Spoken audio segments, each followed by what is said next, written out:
Hello students welcome back to our channel.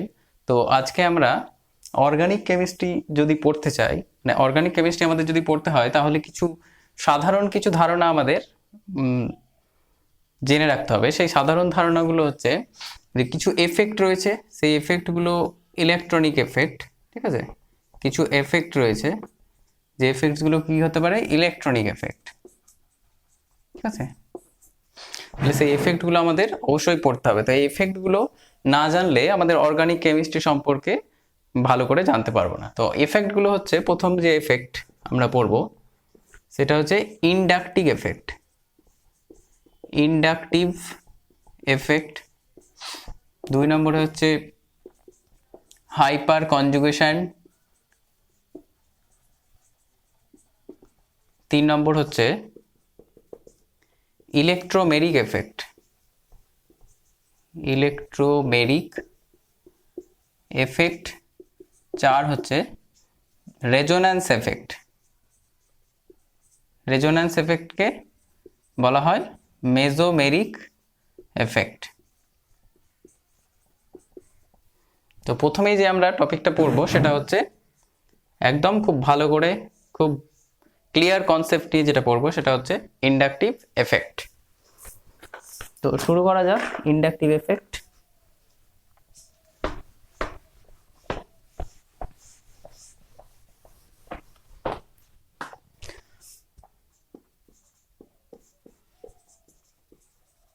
তো inductive effect হচ্ছে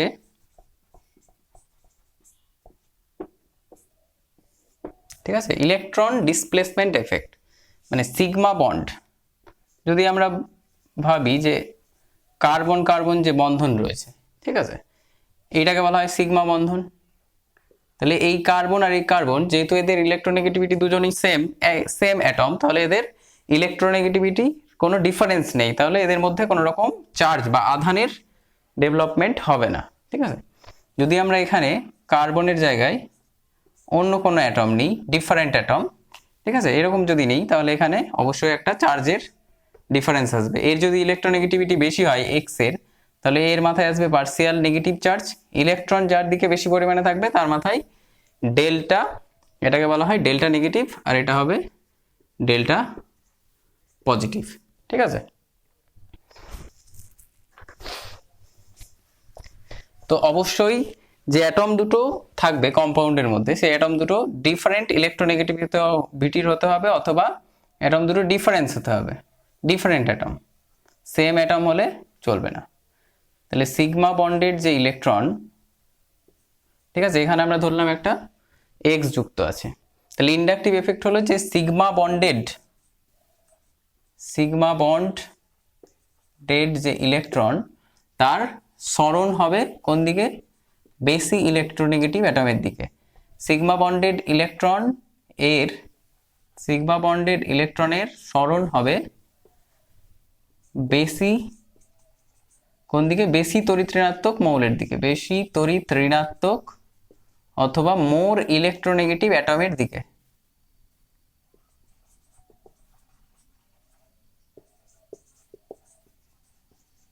সেটাকে বলছি আমরা inductive effect. Sigma bond, only sigma bond, pi বন্ডের ইলেকট্রনের কোনো রকম সরণ হচ্ছে না। ঠিক আছে, শুধুমাত্র সিগমা বন্ডের যে ইলেকট্রন, তার যে সরণ, ঠিক আছে, বেশি তড়িৎ ঋণাত্মক অর্থাৎ মোর ইলেকট্রোনেগেটিভ যে অ্যাটম, তার দিকে যে সিগমা বন্ডেড ইলেকট্রনের যে সরণ, সেটাকে আমরা বলছি ইন্ডাকটিভ এফেক্ট। তো সাপোজ আমরা ধরে নিলাম 3টে কার্বন, তার সঙ্গে একটা এক্স যুক্ত রয়েছে। এক্স এর এখানে ধরে নেব যে এক্স এর ইলেকট্রোনেগেটিভিটি, ঠিক আছে, এক্স এর ইলেকট্রোনেগেটিভিটি বেশি হচ্ছে কার্বনের থেকে, ইলেকট্রোনেগেটিভিটি অফ কার্বন। ঠিক আছে, এর ইলেকট্রোনেগেটিভিটি কার্বনের থেকে বেশি। তাহলে এখানে আমরা কি দেখতে পাবো, যে যার ইলেকট্রোনেগেটিভিটি বেশি সেই দিকে কি হবে, এই যে সিগমা বন্ডের যে দুটো ইলেকট্রন রয়েছে, সেটা একটু বেশি করে বেশি ইলেকট্রোনেগেটিভ অ্যাটমের দিকে সরে আসবে। এই ইলেকট্রন দুটো, ঠিক আছে, বেশি বা মোর ইলেকট্রোনেগেটিভ যে অ্যাটম, তার দিকে বেশি পরিমাণে সরে আসবে। তাহলে কি হবে, ইলেকট্রন যদি এদিকে বেশি সরে আসে, তাহলে এর মাথায় পার্সিয়াল, এটা কিন্তু পার্সিয়াল, ঠিক আছে, পার্সিয়াল নেগেটিভ চার্জের সৃষ্টি হবে। তাহলে এখানে কি হবে, এখানে যদি নেগেটিভ সৃষ্টি হয় তাহলে ইলেকট্রনটা এদিকে সরে গেছে, তাহলে এর মাথায় হয়ে যাবে পার্সিয়াল পজিটিভ চার্জ।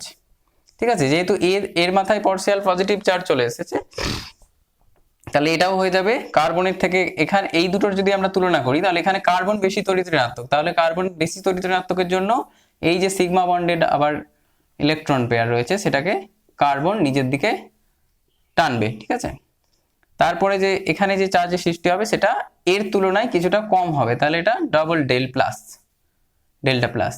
আর তারপরের যে কার্বন, এখানে ডেল্টা প্লাস আসার জন্য পরের কার্বন থেকে আবার ইলেকট্রন এও টানবে। ঠিক আছে, ইলেকট্রন নিজের দিকে আকর্ষণ করবে, তাহলে এটা আরেকটু কম হবে।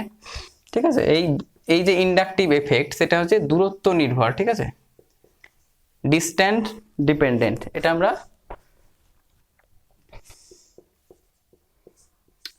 এই যে ইফেক্টটা রয়েছে ডিস্ট্যান্স ডিপেন্ডেন্ট। ঠিক আছে, দূরত্বের উপর নির্ভর করছে এই ইফেক্টটা, দূরত্বের উপর। দূরত্ব বাড়ার সাথে সাথে কি হচ্ছে, আমাদের এই ইফেক্টটা আস্তে আস্তে কমতে থাকছে, মানে মোর ইলেকট্রোনেগেটিভ অ্যাটমে মাইনাস চার্জ আর কার্বনে প্লাস, তাহলে তারপরের ক্ষেত্রে প্লাসটা একটু কমতে থাকলো, মানে প্লাস চার্জের পরিমাণ কমতে থাকছে, এখানে গিয়ে আরো অনেকটা কমে গেছে, এবং 3টে কার্বনের পর এই এফেক্টটা দেখা যায় না। 2 নম্বর পয়েন্ট হচ্ছে যে আফটার থার্ড কার্বন অ্যাটম, ঠিক আছে, after third carbon atom inductive effect কে নেগলেক্ট করা হয়, after third carbon atom neglected. ঠিক আছে, ইন্ডাকটিভ এফেক্ট মানে এই যে এফেক্টটা আফটার থার্ড কার্বন অ্যাটম, এটা নেগলেক্ট করা হয়, মানে এটাকে ধরা হয় না, বিবেচনার মধ্যে বিবেচনা করা হয় না আফটার থার্ড কার্বন অ্যাটম। আরেকটা হচ্ছে যে এই যে এই যে গ্রুপ যুক্ত রয়েছে এটাকে বলা হয় মাইনাস আই গ্রুপ। তাহলে মাইনাস আই গ্রুপ হচ্ছে যে যদি দুটো অ্যাটমের মধ্যে যে অ্যাটম ইলেকট্রনকে নিজের দিকে অ্যাট্রাক্ট করবে, ঠিক আছে, টানবে, দুটো অ্যাটমের মধ্যে যে অ্যাটমটা ইলেকট্রন সিগমা বন্ধনের যে ইলেকট্রন পেয়ার তাকে তা নিজের দিকে টানবে, ইলেকট্রনকে নিজের দিকে টেনে নেবে, সেই গ্রুপটাকে বলা হয় মাইনাস আই গ্রুপ। ঠিক আছে, আর এই ঘটনাটাকে বলা হয় মাইনাস আই এফেক্ট। ঠিক আছে, এরপরে যদি আমরা দেখি যে কার্বনের সাথে, ঠিক আছে, কার্বনের সঙ্গে কোনো একটা অ্যাটম রয়েছে এম। সাধারণত এখানে মেটাল হিসেবে ধরা হয়, যে কোনো মেটাল যদি থাকে তাহলে কি করবে, মেটাল ইলেকট্রন ইজিলি ডোনেট করবে, দান করবে। ঠিক আছে, এই বরাবর দেবে, তাহলে এখানে কি হবে, কার্বনের মাথায় পার্সিয়াল নেগেটিভ চার্জের সৃষ্টি হবে আর এখানে পার্সিয়াল পজিটিভ চার্জের সৃষ্টি হবে। তাহলে এই কার্বন কি করবে, এখান থেকে আবার ইলেকট্রন, তাহলে এই কার্বন কি হয়েছে ডেল্টা নেগেটিভ, তাহলে নেগেটিভ জন্য কি করবে, এই কার্বন আবার ইলেকট্রন এদিকে দেবে, এই কার্বনটা আবার ইলেকট্রনকে এইদিকে সরণ ঘটাবে, তাহলে এখানে কি হবে, এখানে ডেল্টা ডবল ডেল্টা মাইনাস, তাহলে এখানে কি হবে, আবার এই ইলেকট্রন একে দেবে, তাহলে এখানে হয়ে যাবে ট্রিপল ডেল্টা মাইনাস। ঠিক আছে, তাহলে এই এফেক্টটা কিন্তু বড়, তাহলে এটা হচ্ছে বেশি ভ্যালুটা, এটার বেশি ভ্যালু, এটার বেশি ভ্যালু, এটা বেশি ভ্যালু। ঠিক আছে, এটা বড়, এটা ছোট, এটা ছোট। তাহলে এই রকম যে গ্রুপ, এই গ্রুপটাকে বলা হয় মাইনাস এই প্লাস আই গ্রুপ। ঠিক আছে, এই গ্রুপটা, যে গ্রুপ নিজের ইলেকট্রন পেয়ার, যে বন্ধনের যে ইলেকট্রন পেয়ার সে অন্যের দিকে সরণ ঘটাবে। ঠিক আছে, ইলেকট্রন পেয়ার, এই যে সিগমা বন্ডের যে ইলেকট্রন পেয়ার, কোনো একটা অ্যাটম যদি অন্য কোনো অ্যাটমের দিকে সরণ ঘটায়, ঠিক আছে, বা ইলেকট্রন রিলিজ করে বা ইলেকট্রন ডোনেট করে, অন্য কাউকে ইলেকট্রন ডোনেট করে, তাহলে সেই গ্রুপটাকে বলবো আমরা প্লাস আই গ্রুপ। আর যে ইলেকট্রন নিজের দিকে অ্যাট্রাক্ট করবে ইলেকট্রন পেয়ারকে তাদেরকে বলবো আমরা মাইনাস আই গ্রুপ। ঠিক আছে, তাহলে এই ইফেক্টটাকে বলা হয় আমাদের মাইনাস আই ইফেক্ট। ঠিক আছে, এই ইফেক্টটা আমাদের হচ্ছে মাইনাস আই ইফেক্ট আর এই ইফেক্টটা হচ্ছে আমাদের প্লাস আই ইফেক্ট। তাহলে ইন্ডাকটিভ ইফেক্ট হচ্ছে দুই রকমের, একটা হচ্ছে মাইনাস আই ইফেক্ট, একটা প্লাস আই ইফেক্ট।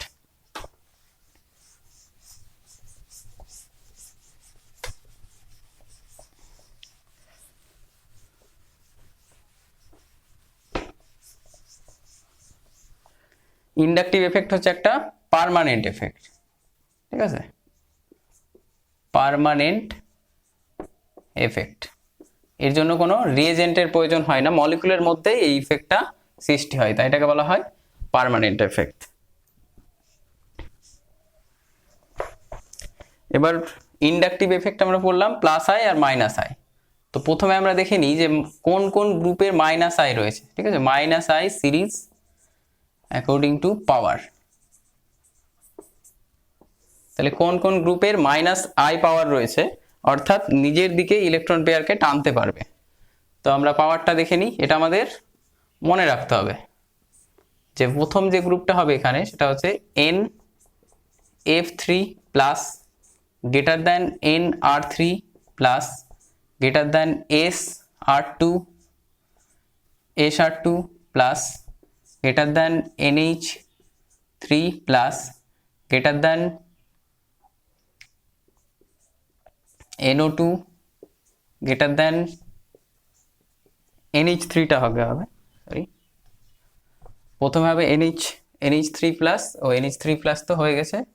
এবার আমাদের আসছে NO2 SO3H, তারপরে আসছে CN, ঠিক আছে, তারপরে আসছে আমাদের অ্যালডিহাইড গ্রুপ, তারপরে আসছে আমাদের কিটোন গ্রুপ, তারপরে আসছে আমাদের COOH গ্রুপ বা অ্যাসিড গ্রুপ। অ্যাসিড গ্রুপের পরে আসছে halogen group, fluorine, chlorine, bromine, iodine, আর রয়েছে নেক্সট রয়েছে আমাদের C triple bond CH group, sorry এটা নয়। নেক্সট আমাদের যেটা হবে সেটা হচ্ছে OR, এটাকে বলা হয় ইথার গ্রুপ। নেক্সট হচ্ছে OH, নেক্সট হচ্ছে C triple bond CH, next হচ্ছে NH2, নেক্সট হচ্ছে বেঞ্জিন, নেক্সট হচ্ছে CH double bond CH2, next হচ্ছে H।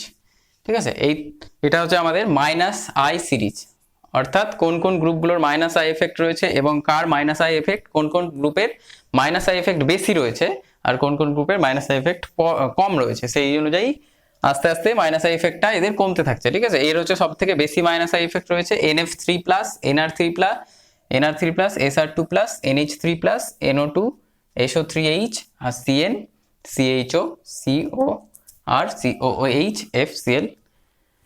ঠিক আছে, এগুলো তোমাদের মনে রাখতে হবে অবশ্যই যে এই পাওয়ারটা কার বেশি রয়েছে মাইনাস আই এফেক্ট, কার কম রয়েছে। তো নেক্সট আমরা দেখে নেব plus I effect.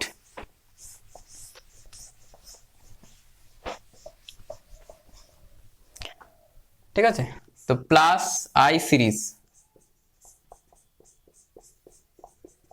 Plus I series হচ্ছে বা কোন কোন গ্রুপের প্লাস আই এফেক্ট বেশি রয়েছে কার কম রয়েছে।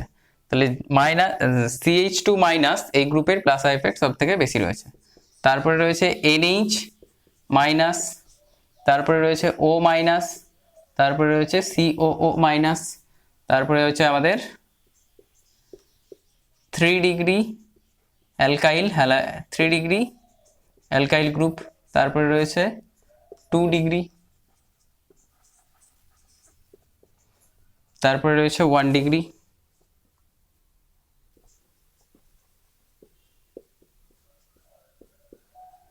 তারপরে রয়েছে আমাদের মিথাইল গ্রুপ।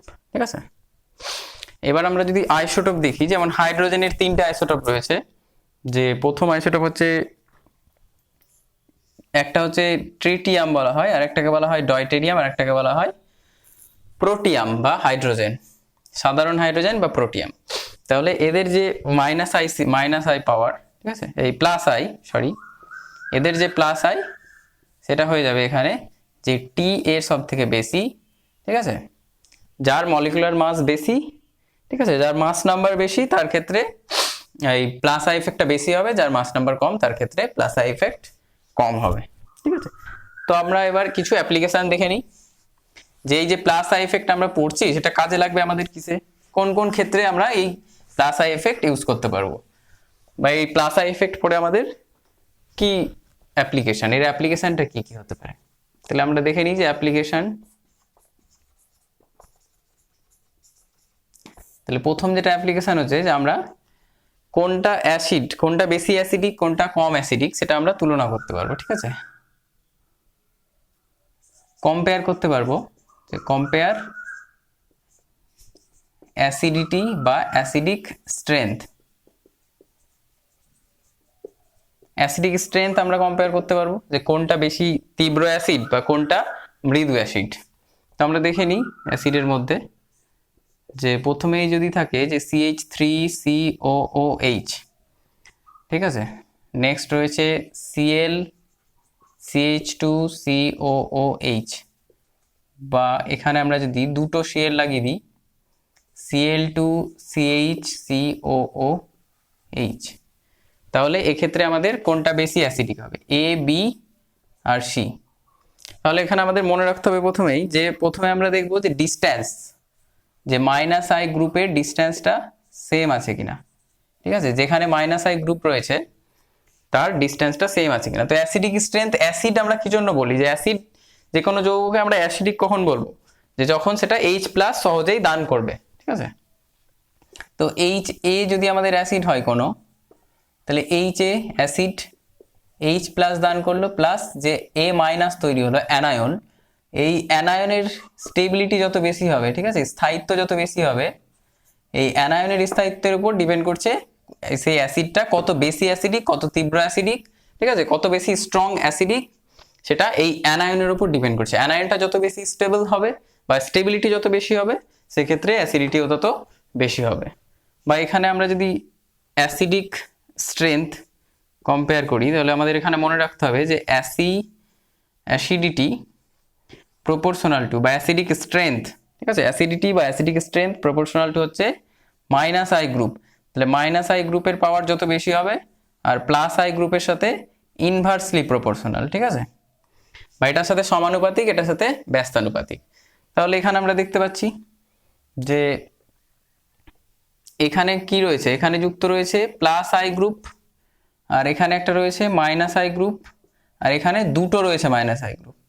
ঠিক আছে, তাহলে ডিস্টেন্সটা কি আছে, সবার সেম আছে। অ্যাসিড গ্রুপের পরের যে গ্রুপটা, সেখানে প্লাস আছে, এখানে মাইনাস আছে, এখানে মাইনাস আছে। তাহলে এই কার্বনের সাথে কিন্তু Cl2 দুটো রয়েছে, এই কার্বনের সাথে একটা রয়েছে। তাহলে এক্ষেত্রে যে অ্যাসিডিটি আসবে সেটা আছে যদি নাম্বার বেশি হয়, মানে -I গ্রুপের সংখ্যাটা বেশি হয়। ঠিক আছে, তাহলে এখানে এক্ষেত্রে আমাদের যে অর্ডারটা হয়ে যাবে, অ্যাসিডিক স্ট্রেংথ হয়ে যাবে, ঠিক আছে, সেটা হয়ে যাবে C > B > A। ঠিক আছে, এটাই হচ্ছে আমাদের অ্যাসিডিক অর্ডার। তো এখানে আমরা দেখতে পেলাম কি নাম্বারের ব্যবহার। তো নেক্সট আমরা দেখব যে ডিস্টেন্সের ওপর কিভাবে অ্যাসিডিটি ডিপেন্ড করে। তো আমরা যদি এরকম একটা নিই, এরকম একটা যৌগ মনে করি, তাহলে প্রথমে আমরা এখানে লাগিয়ে দিলাম F, ফ্লুরিন। এগুলো তো তোমরা সবাই জানো যে বন্ড লাইন স্ট্রাকচার, আমি এর আগের ভিডিওতে এই বন্ড লাইন স্ট্রাকচার সম্পর্কে পড়িয়েছি, যে এখানে কার্বন আছে, এখানে কার্বন আছে, এবং কার্বনের 4টে বন্ধন স্যাটিসফাই হয়ে আছে। ঠিক আছে, তাহলে এবার আমরা লাগালাম ফ্লুরিন এখানে। এরপরে আমরা যদি এই ফ্লুরিনটাকে এখানে লাগিয়ে দিই, তাহলে কি হবে অ্যাসিডিক অর্ডার। তাহলে যে COH রয়েছে, COH গ্রুপ, ঠিক আছে, তার পাশের কার্বনে এখানে ফ্লুরিন রয়েছে, আর এখানে যে COH গ্রুপ রয়েছে তার পাশের কার্বনে নেই, তার একটা পরের কার্বনে রয়েছে। এখানে যে COH গ্রুপ রয়েছে তার এখানেও নেই, এখানেও নেই, এখানে রয়েছে। ঠিক আছে, তাহলে কি হচ্ছে, আস্তে আস্তে COH গ্রুপ থেকে যে -I গ্রুপটা রয়েছে, এইটার গ্রুপ হচ্ছে -I গ্রুপ। তাহলে -I গ্রুপের কি হচ্ছে, ডিস্টেন্স বাড়ছে। তাহলে ডিস্টেন্স বাড়লে কি হবে, অ্যাসিডিটি কমবে। ঠিক আছে, ডিস্টেন্সের উপর ডিপেন্ড করছে, যেটা কাছে -I রয়েছে তার অ্যাসিডিটি বেশি হবে। তাহলে এক্ষেত্রে হয়ে যাবে অ্যাসিডিক যে অর্ডার, সেটা হচ্ছে A > B > C। ঠিক আছে, এটা হচ্ছে আমাদের কারেক্ট অর্ডার। এরপরে পাওয়ারের রেসপেক্টে আমরা দেখবো যে কিভাবে অ্যাসিডিটি পরিবর্তন হয়। তো আমরা যদি পাওয়ার দেখি, যে এখানে যদি আমরা দেখি যে একটা যুক্ত রয়েছে Br, আর এখানে একটা যুক্ত রয়েছে NO2। ঠিক আছে, তাহলে আমরা যে পাওয়ারটা পড়লাম, -I যে পাওয়ার, এখানে -I রয়েছে, এখানে -I রয়েছে। ঠিক আছে, তাহলে এখানে অ্যাসিড ডিস্টেন্স সেম রয়েছে পরের কার্বনে, কার্বক্সিলিক অ্যাসিড গ্রুপের পরের কার্বনে রয়েছে Br, এখানে পরের কার্বনে রয়েছে NO2। তাহলে এক্ষেত্রে কি আমরা দেখতে পাচ্ছি যে ডিস্টেন্স সেম রয়েছে, কিন্তু এদের মাইনাস আই পাওয়ার কার বেশি, NO2 এর বেশি, সেই জন্য এর অ্যাসিডিটি হয়ে যাবে, ঠিক আছে, এটার বেশি হবে A লেস দ্যান B। ঠিক আছে, তাহলে B এর অ্যাসিডিটি বেশি আর A এর অ্যাসিডিটি কম।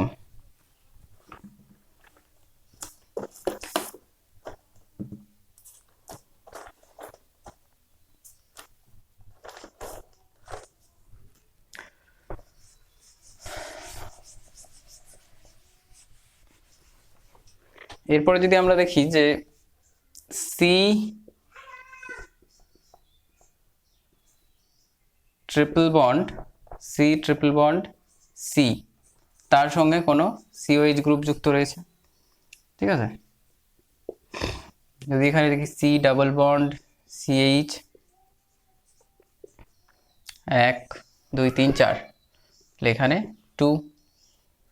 আর যদি দেখি যে CH3 COOH, তাহলে A B আর C, এই তিনটের মধ্যে আমাদের অ্যাসিডিটি তুলনা করতে হবে যে কোনটার ক্ষেত্রে অ্যাসিডিক বেশি। তাহলে আমরা মাইনাস আই পাওয়ার দেখেছি যে এর মাইনাস আই পাওয়ার কি বেশি, এর মাইনাস আই পাওয়ার কি, ঠিক আছে, অনেক এর তুলনায় কম, আর এর তো মাইনাস আই নেই, এর রয়েছে প্লাস আই। তাহলে অ্যাসিডিটির আমি কি বললাম যে অ্যাসিডিটি হচ্ছে, অ্যাসিডিটি বা অ্যাসিডিক স্ট্রেংথ কার সঙ্গে প্রপোর্শনাল, মাইনাস আই গ্রুপের সাথে প্রপোর্শনাল, আর প্লাস আই গ্রুপের সাথে ইনভার্সলি প্রপোর্শনাল। তাহলে যার প্লাস আই এফেক্ট রয়েছে সে কি কম অ্যাসিডিক বা অ্যাসিডিক স্ট্রেংথ তার কম, বা তত তীব্র অ্যাসিডিক নয়, মৃদু অ্যাসিড। ঠিক আছে, তাহলে এক্ষেত্রে আমাদের যে অ্যাসিডিক অর্ডার বা অ্যাসিডিক স্ট্রেংথ হয়ে যাবে সেটা হয়ে যাবে A greater than B greater than C। ঠিক আছে,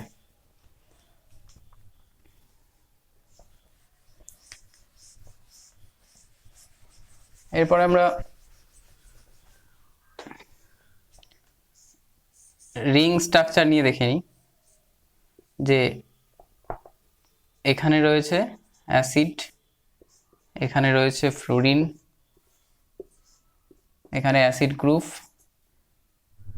এখানে রয়েছে ফ্লোরিন,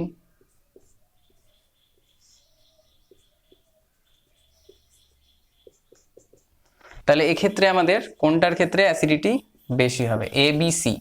তাহলে এখানে যদি আমরা দেখি যে অ্যাসিড গ্রুপের পাশের কার্বনে রয়েছে কাছেই, অনেক কাছে রয়েছে মাইনাস আই গ্রুপ, এর মাইনাস আই গ্রুপ, এরও মাইনাস আই গ্রুপ, এরও মাইনাস আই গ্রুপ, তাহলে কাছাকাছি যেখানে কাছে থাকবে সেখানে অ্যাসিডিটি বেশি হবে। কেন? কারণ মাইনাস আই এফেক্ট বা ইন্ডাকটিভ এফেক্ট হচ্ছে কি ডিস্টেন্স ডিপেন্ডেন্ট। ঠিক আছে, দূরত্বের উপর নির্ভর করছে, distance dependent minus I effect, তাই ডিস্টেন্সের উপর ডিপেন্ড করে কি হবে, এক্ষেত্রে মাইনাস আই এফেক্টটা কাছে রয়েছে, তাহলে এটা বেশি অ্যাসিডিক হবে। তাহলে A greater than B greater than C। তো আজকে আমরা এখানেই ক্লাসটা শেষ করছি। পরের দিন আমরা আরও কিছু অ্যাপ্লিকেশান, আরও কিছু কমপ্লেক্স অ্যাপ্লিকেশান আমরা দেখব পরবর্তীতে। তো তোমরা পড়াশোনা করতে থাকো আর ভালো করে এটা বোঝার চেষ্টা করো। এটা দেখার পর তোমরা অবশ্যই ইন্ডাকটিভ এফেক্ট সম্পর্কে কিছু হলে ধারণা করতে পারবে অবশ্যই।